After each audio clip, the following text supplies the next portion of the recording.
នឹកដល់ព្រៃវែងដួងចិត្តខ្ញុំអើយបេះដូងមិនដែលភ្លេចឡើយអ្នកហើយទីផ្ដល់កំណើតនឹកពុកនឹកម៉ែនឹកស្រែក្បែរផ្ទះល្អឆាសុំលេងយំសោយលាយនឹងសំណោជុំគ្នាក្រោមផ្ទះគ្រួសារមិនខ្ពស់ដូចគេយ៉ាងក្រគេតែងដៀលជេកូនស្រីអត់ធ្មត់គ្រប់យ៉ាង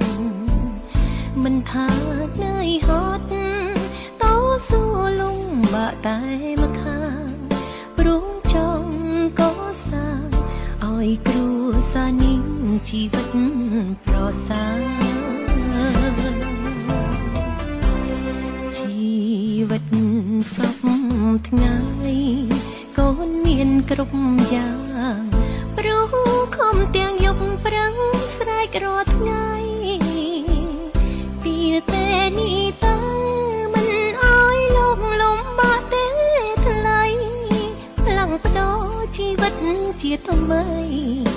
កុំភ័យកូនស្រីធ្វើបាន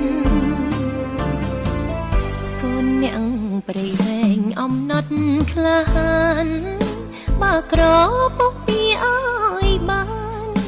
រុញច្រាននឹងព្រំលី